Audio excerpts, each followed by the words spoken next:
ética é importante ou não? Acho que a falta de ética... Foi certo.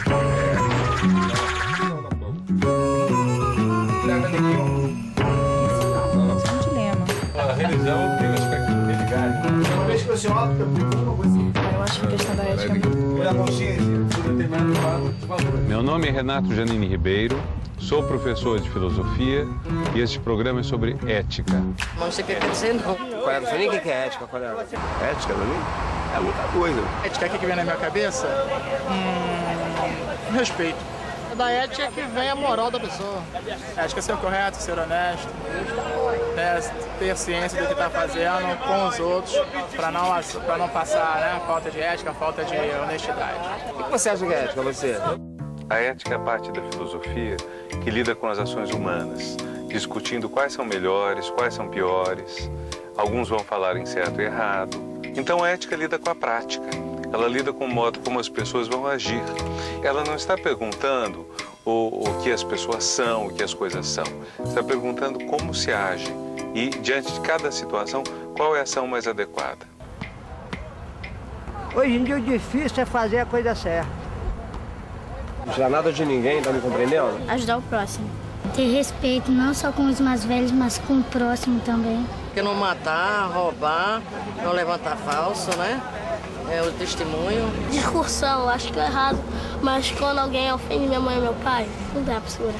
Você fazer pra pessoa o que você gostaria que ela fizesse pra você, entendeu? Se você não gosta que ela implique com você, por que você vai implicar com ela? Como escolhemos o que escolhemos? Como inventamos nossa própria vida? Podemos levar em conta o que nos parece certo, o que aprendemos que é errado, aquilo que nos disseram está do lado do bem, o que diz a lei. Mas, afinal, o que guia nossas decisões pessoais? O senhor viu aquela novela Pecado Capital? Sim, há bastante tempo atrás, né? Lembra que tem uma história de um motorista de táxi que encontrava um dinheiro no carro e aí ele fica sabendo que é dinheiro roubado, é um dinheiro que pode mudar a vida dele.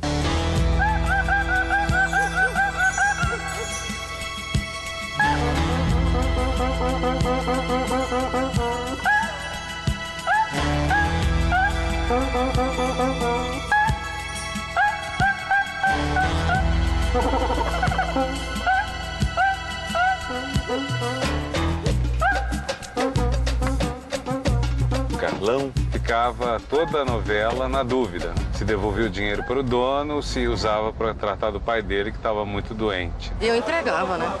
Ramon, não levava pra casa. E eu entregaria. De boca falando pra você assim, é fácil falar. Agora, aí as necessidades. Na hora, será que eu estaria precisando do dinheiro?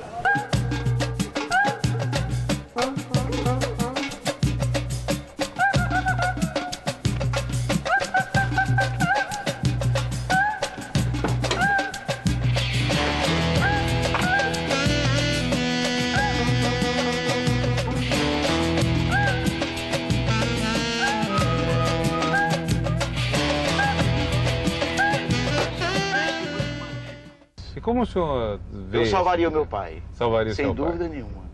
Sem dúvida ou com um pouco de dúvida? Não, sem Depois dúvida. tem um pouco de Sem dúvida eu salvaria. Por Porque quê? é uma questão de salvar, né? É diferente. Olha, eu acredito que a primeira coisa que todos pensam é em guardar o dinheiro. A verdade é o seguinte, a crise financeira que a gente está vivendo, né? A gente está muito sem dinheiro, com problemas. Eu sei que a honestidade está em primeiro lugar, isso daí sem dúvida todo mundo sabe. Mas eu acho que gera uma tentação. Esse dilema sempre vai existir, mas no meu caso específico eu não quero nada que é de ninguém. Dilema é quando você tem que escolher entre duas posições que ambas têm qualidades e defeitos, ou ambas têm qualidades. Então não é apenas uma escolha simples, é uma escolha pesada, difícil. Qualquer lado que você vai tomar vai ser muito complicado e você vai ter que abrir mão de pontos importantes, como entre não deixar alguém morrer e ficar com o dinheiro que é dos outros para cuidar dessa pessoa, para salvar essa pessoa. Aí um dilema ético.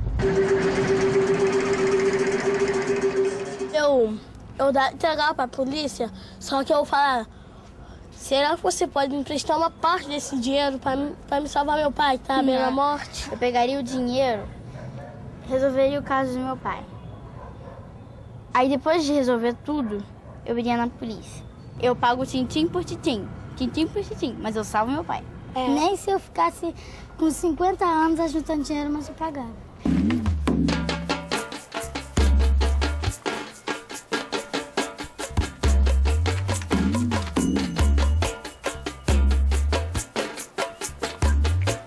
Não tô considerando que eu tô pegando emprestado. Emprestado.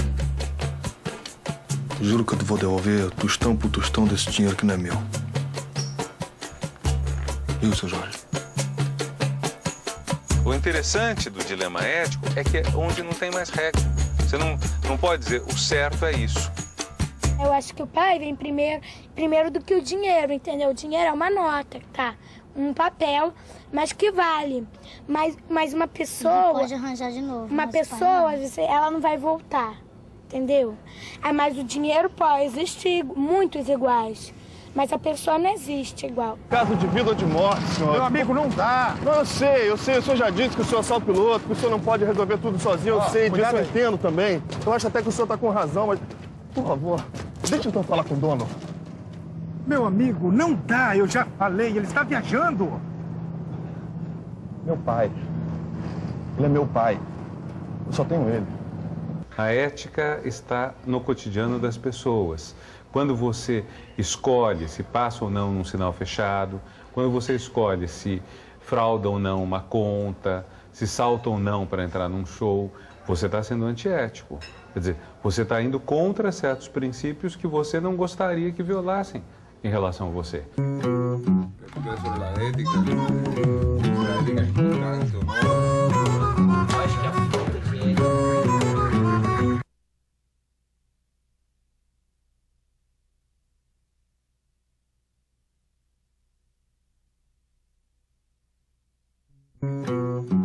Sobre la ética es importante, ¿no?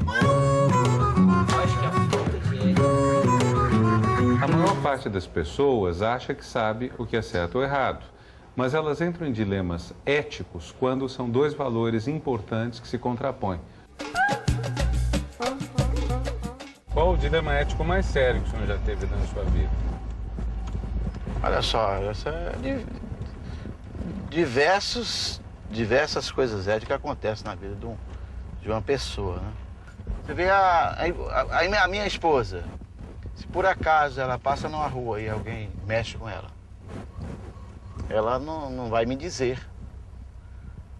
Por quê? Por uma questão de ética, ela não quer que eu tenha alguma atitude, né? Vamos falar assim. Então ela me preserva, ela me reserva. Eu faria a mesma coisa se o senhor fosse casado e tivesse a sua esposa, e eu soubesse que a sua esposa o traísse. Muito amigo seu, eu talvez não fizesse nada para lhe contar a verdade. É uma questão de ética. Eu preservaria. O senhor não contaria? Não contaria. E por quê, seu Antônio? Para lhe preservar, porque sou muito seu amigo, eu não gostaria de ver você sofrendo. Sei. Eu poderia alertá-lo, né? Não existe ética absoluta.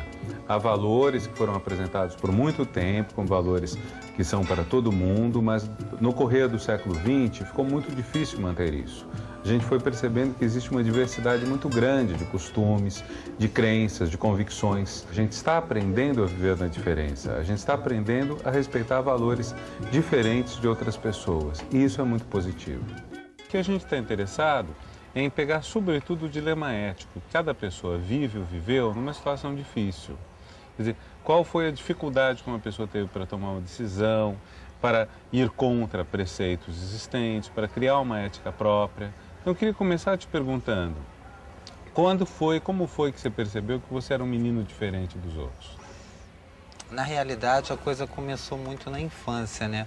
Quando eu comecei a perceber, pela repressão da família, que se eu brincava de boneca, a família reprimia. Havia uma diferença do que eu gostava para o que a minha família me permitia. Qual foi o momento em que você disse para você, chega? Já depois de formada, eu trabalhava numa instituição de ensino, tinha ganho 2 prêmios Target da Federação de Publicitários, né? Era uma publicitária recém-formada, trabalhava dando aula, trabalhava numa agência de propaganda e um belo dia meu chefe me chamou e disse para mim: ou você se veste como um homem, um publicitário decente, ou eu vou ser obrigada a te mandar embora, porque você está feminino demais e eu não posso ter um funcionário travesti. E aí eu parei, pensei, eu disse: então você vai me demitir, porque durante 20 e tantos anos da minha vida eu me violentei, fazendo sempre o que os outros queriam. Nesse dia, com o seu chefe, foi que você falou, não. Nesse dia, depois dessa conversa, eu disse, não é por aí. Eu não vou mais me violentar dessa forma. Porque para mim era uma violência muito grande. Né? Ter que me vestir de homem, ter que fazer o que as pessoas queriam e não estar bem comigo mesma. Né? Aí eu tomei a decisão. Eu vou assumir a minha porção mulher, até mesmo porque eu já me vestia de mulher à noite para fazer show, para fazer trabalhos enquanto atriz. Qual foi o nível de sofrimento? Em que momento você sentiu que... Porque você deve ter sofrido por isso tudo, Eu né? sofro até hoje. Eu estou condenada a viver sozinha. Porque a maioria dos homens que tem interesse em estar comigo é um interesse só sexual. Quando alguns manifestam sentimento, eles dizem, eu gosto de você, eu queria poder viver com você, namorar com você, mas eu não posso assumir isso. Porque a sociedade, o que os meus amigos vão dizer? A sociedade não nos respeita e não nos aceita. Ela nos tolera. Então, isso para mim ainda é um sofrimento muito grande. Né? Uhum. Não existe ética na sociedade em relação a isso.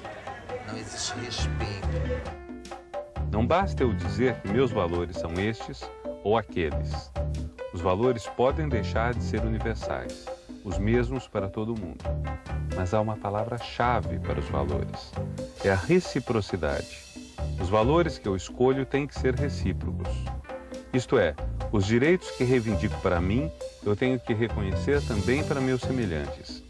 É eu aceitando a diferença dos outros como eles aceitam a minha. Esta talvez seja a grande novidade do nosso tempo. A ética não pode mais ser da identidade de todos, da unanimidade. É uma ética da busca, da dúvida, da diferença. A ética é parte da formação que lida com as ações humanas. Qual a relação entre a ética e a religião? De modo geral, as éticas vieram das religiões, porque as religiões diziam o que é certo e errado, e também tinham os deuses que castigavam quem fizesse uma ação errada. Por exemplo, a ideia católica de pecado. Você peca, você vai para o inferno. Então você age mal, você é castigado por Deus. Então você vai agir bem de medo de ir para o inferno. Acontece que desde uns 200, 300 anos para cá, muita gente não acredita mais no inferno, mesmo cristãos, mesmo católicos. Então, começou a surgir a pergunta, e se uma pessoa não acreditar em Deus? Ela vai ser antiética? Só quem acredita em Deus é que respeita os mandamentos? De alguma forma, os mandamentos da igreja contribuem para as pessoas serem mais éticas ou não, hoje? Eles são uma formulação prática que não esgotam a lei de Deus, e pelo contrário, a lei ela é muito mais positiva. Às vezes o cristianismo é apresentado para o jovem como se fosse um peso, como se fosse alguma coisa que você, mesmo com boa vontade, você faz de uma forma sacrificada. Quando a verdadeira apresentação do cristianismo, ela é positiva, é o amor a Deus e o amor ao próximo. Agora é claro que você, quando diz sim, você tem que também dizer não. Da mesma maneira que, usando aquele exemplo, que quando você diz sim a um determinado projeto, você tem que dizer não a diversas coisas que contradizem este projeto. Muitas vezes a pessoa tem uma conduta ética que a gente aprova, mas ela tem essa conduta ética sem nunca ter colocado em xeque, sem nunca ter colocado em questão. E há padres da igreja que celebram o valor da dúvida. Eu acho que a afirmação do indivíduo não vai estar tanto num querer imediato, mas em você pensar, olha, o que pode me dar felicidade? E isso não é uma descoberta de um momento, é todo um processo de vida. É todo um processo de vida em que todas as coisas depois, mesmo as abstenções, mesmo aquilo que nós devemos assim nos negar, serão muito mais suaves. Não estou dizendo que alguma vez não custe, mas isso será muito mais suave e, enfim, se verá um sentido. De certa forma, o sacerdote abre mão de suas escolhas, ou de um certo número de escolhas, em função daquelas que a Igreja determina, o Santo Padre, pela infalibilidade, outros atos. Como fica a decisão da própria pessoa quando ela se vê em dúvida?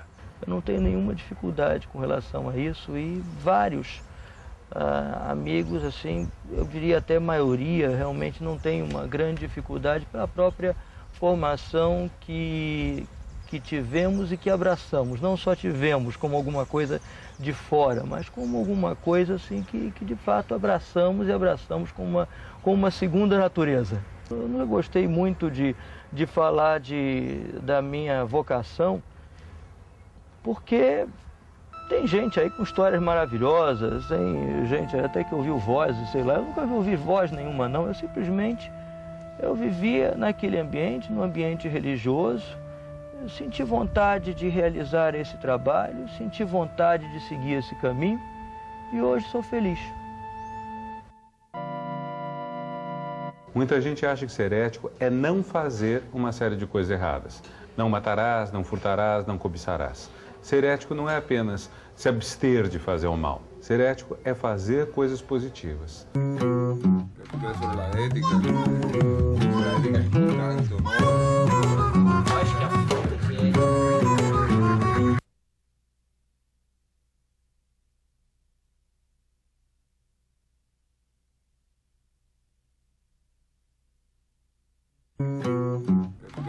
ética... Sobre la ética es tanto, ¿no? Acho que a falta de ética...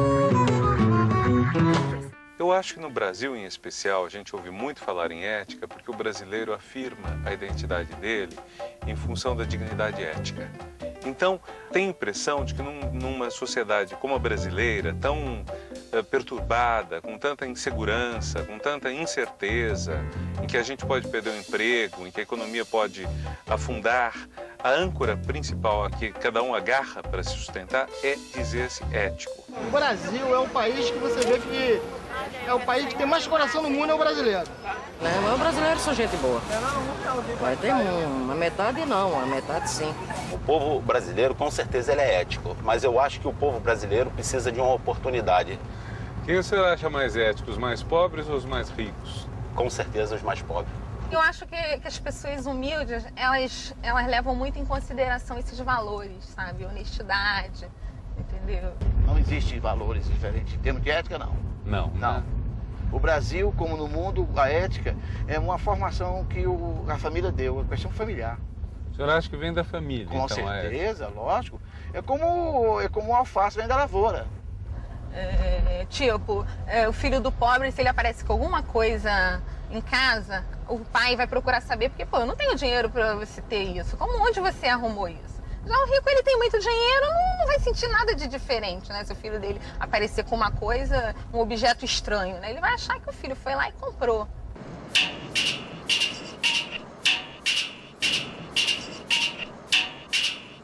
O maior problema hoje, em termos de ética, é as pessoas quererem se isentar da responsabilidade de sua escolha. Você faz uma escolha, é você.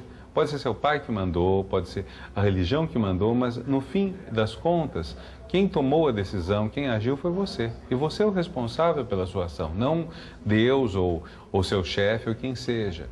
E isso é muito difícil de assumir. É muito difícil de assumir que o que quer que uma pessoa tenha feito com a sua vida, tenha tornado boa, tenha tornado má, a responsável é só ela. Então, nós precisamos desenvolver uma ideia de responsabilidade, de que eu respondo pelos meus atos, sejam eles bons, sejam eles maus, me tragam vantagens, desvantagens, mas que, em última análise, sou eu quem faço a minha vida, quem construo a minha vida. Quando eu escolho, eu não estou só escolhendo fazer uma coisa, eu estou escolhendo quem eu sou, estou escolhendo a minha identidade. Isso que é importante. Eu furtei um carro, entendeu? E saía para me divertir, saía com as pessoas, com meus amigos. Não escondia que era roubado, não, entendeu? Mas quem quisesse me acompanhar, quem me considerava assim, gostava de mim, me acompanhava e não estava nem aí do risco que nós corríamos. Eu fui autuado pelo delito que eu estava no momento, fui flagrado e fui obrigado a cumprir uma pena. Fui transferido para Bangu, no presídio Muniz Sodré, onde eu fiquei por mais uma semana até conseguir meu habeas corpus e responder meu processo em liberdade. O momento que eu percebi de que eu estava fazendo era errado foi quando eu fechei e abri os olhos e me deparava com aquele monte de pessoas que eu nunca tinha visto na minha vida, de gírias diferentes, de comportamento estúpido, entendeu? Que eu abri e fechei os olhos por vários dias e caí na realidade que aquilo estava acontecendo comigo, ou seja, era um pesadelo, entendeu? Foi um pesadelo que aconteceu na minha vida que eu não desejo para ninguém. E eu cheguei a essa conclusão de que eu poderia fazer algo para poder viver melhor. Por mais que a gente tenha passado e feito coisas erradas, a gente é capaz de relevar, de superar esses obstáculos e ser muito feliz, entendeu? Crise é uma palavra muito interessante. A gente vive há muito tempo no Brasil na sensação de estar em crise e de que crise é uma coisa ruim da qual se deve sair. Então, a crise é sempre vista como um momento de passagem, mas geralmente como um momento de passagem negativo, do qual é bom sair.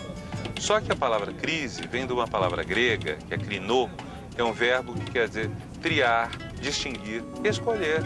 A crise é o grande momento de escolha. É na crise que você coloca todos os podres para fora e você tem condições de saber o que é correto. Quando eu tiver um filho, eu vou orientar o máximo pela experiência de vida que eu passei, que aprendi. E vou querer que ele aprenda o errado e aprenda o certo. Porque o errado também pode ser certo, entendeu? Eu vou querer que ele tenha esse conhecimento das duas coisas para ele se escolher o que é melhor para ele mesmo, entendeu? Porque eu não posso mandar na vida de ninguém, por mais que seja um pai, um filho, uma mãe. Eu acho que eu fiz um errado e que acabou dando certo sem querer. Por isso os dilemas e escolhas se tornam tão importantes. Por isso as pregações não resolvem mais questões éticas. Não adianta mais só repetir o que achamos certo ou errado. Precisamos indagar, perguntar, escolher.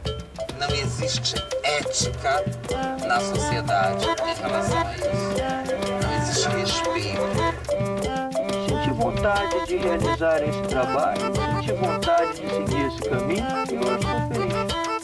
Por mais que seja um pai, um filho, uma mãe, eu acho que eu fiz um errado e que acabou dando certo sem querer. Sei que a honestidade está em primeiro lugar. Esse dilema sempre vai existir. Porque é uma questão de salvar, né? É diferente. Eu pago tintim por tintim, mas eu salvo meu pai. Nem se eu ficasse com 50 anos, a gente não tinha mais pagado.